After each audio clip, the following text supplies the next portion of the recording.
Olá, meus amigos, sejam todos muito bem-vindos ao nosso canal.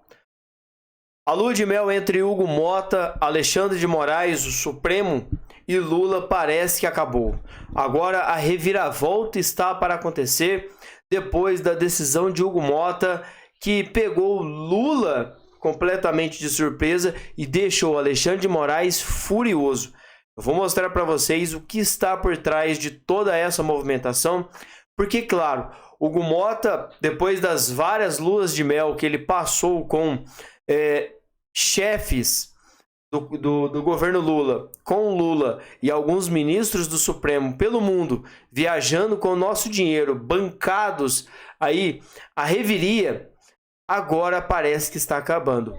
O Hugo Motta cedeu à pressão de deputados e amplia o conflito com o governo Lula e o Supremo Tribunal Federal. Por um lado, ele resolveu ceder, mas agora está segurando as rédeas. Tudo parte de uma premissa de que ele quer ter as rédeas desse relacionamento nas mãos e não deixar para o governo fazer isso. Isso vai impactar diretamente não só em deputados aliados da base governista do presidente Bolsonaro, né, a oposição, mas como também as pessoas que estão envolvidas dentro dessa política suja, comprada e vendida. Vem comigo, eu quero te dar detalhes dessa informação. Se inscrevam e, claro, deixem o seu like. Pessoal, o presidente da Câmara dos Deputados, Hugo Motta, alterou o estilo paz e amor dos primeiros dias de mandato em uma guinada nos discursos e ações relativos ao Supremo Tribunal Federal e também ao governo do PT. Após ele correr o risco de perder os colegas. O que acontecia? Na gestão passada, o presidente da Câmara dos Deputados, Arthur Lira, ele fazia toda a sua bagagem em cima de dinheiro. Então ele conseguia comprar deputados, né, para poder fazer aquilo que tanto o governo queria como ele queria, mas também fazendo essa base em cima de dinheiro. O famoso toma lá da cá sempre aconteceu na Câmara dos Deputados, mas que na gestão do Arthur Lira isso foi muito forte. Já Hugo Motta não está conseguindo fazer essa base aliada para também bater de frente contra o governo em alguns momentos, porque Lula está segurando dinheiro, não dando dinheiro para que ele possa fazer o seu puxadinho. Motta fez 2 gestos mais fortes para manter sua base de apoio mais coesa. Ele determinou que a perda do mandato da deputada Carla Zambelli pela condenação do Supremo Tribunal Federal será decidida pelo plenário e não só por ele. O Supremo queria que ele decidisse, batesse o martelo e tirasse o mandato dela. E ele disse não, vai para o plenário. E indo para o plenário, pode ser que Carla Zambelli continue com o seu mandato. E ele também decidiu avançar 2 projetos de decreto legislativo para sustar normas do Poder Executivo. Gente, isso aqui foi um tapa na cara de Lula. O centro de todo o embate está nas emendas parlamentares ao orçamento, mecanismo pelo qual os congressistas direcionam dinheiro para as obras e custeio de serviços em suas bases eleitorais. Isso aqui é aquele dinheirinho que a Globo vivia, né, metendo pau no Bolsonaro, vivia falando mal do Bolsonaro, mas que no final, hoje, esse puxadinho se transformou aí em uma verdadeira onda para poder determinar quem está a favor do governo e quem não está.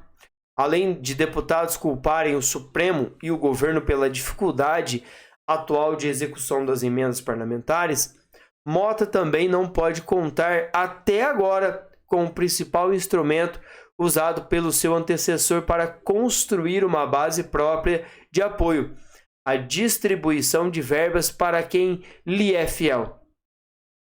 Né? No governo Bolsonaro, tudo isso vinha com outro nome, né? Esse puxadinho na época do Bolsonaro tinha outro nome, mas que hoje, ok, né? Hoje é orçamento secreto, é comissão ao orçamento, é qualquer coisa, menos o puxadinho que o Bolsonaro fazia.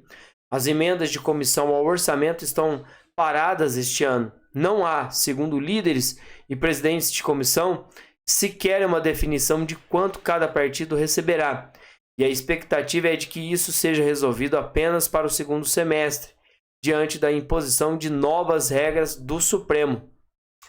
Sem recursos para oferecer às bancadas, fica mais difícil gerir as insatisfações internas e o presidente da Câmara precisou adotar medidas mais concretas para debelar críticas e reafirmar as prerrogativas da casa, segundo seus aliados.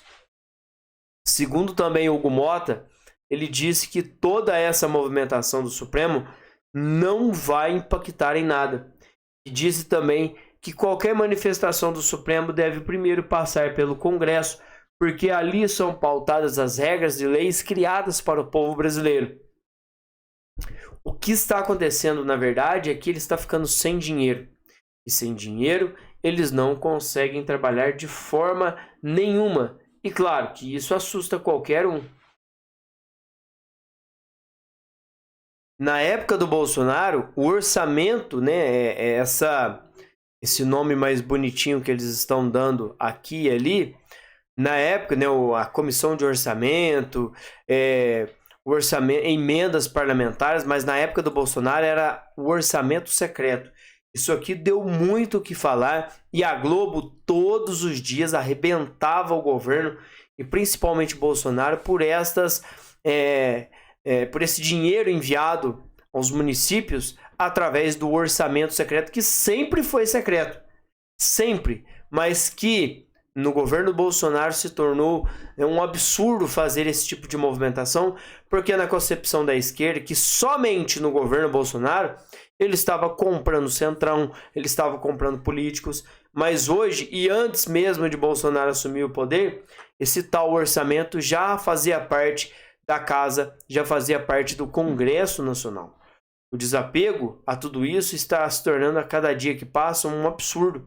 O desastroso governo Lula, o retrocesso, a falta de credibilidade e a crise institucional só tem trago à tona que os deputados, mesmo com dinheiro em mãos, não vão conseguir salvar esse governo.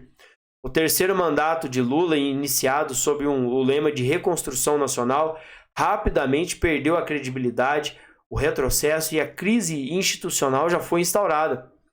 A figura de Lula, que um dia mobilizou as massas lá no comecinho, quando nem sequer havia ainda as redes sociais, parece hoje deslocado, não sabe onde vai, encobrindo um governo em crise, moralmente desgastado e politicamente incoerente.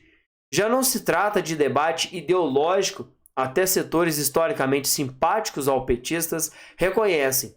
O Brasil vive um colapso de liderança, de ideias e de prioridades. A retórica da justiça social sucumbiu ao pragmatismo do gabinete. A política econômica, travestida de responsabilidade, preserva os lucros recordes dos bancos enquanto penaliza quem vive do salário. O roubo do INSS, até agora, ninguém falou nada. Lula diretamente nem se pronunciou para voltar atrás. Bateu o martelo e disse para o Supremo esquecer tudo que estava sendo devido pelo INSS ao povo brasileiro. Isso é uma vergonha. Isso só mostra o que está acontecendo e esse embaraço do Supremo, Congresso e principalmente o Executivo na pessoa de Lula da Silva, que se deixar para um outro mandato, ele afunda o país. Já eu volto e a gente vai acompanhar essa briga, porque não vai parar. Hugo Mota, ele pode ceder em muitos pontos, mas quando ele quer comprar briga com Lula, meus amigos, ele faz e faz com maestria, e é isso que a gente quer ver.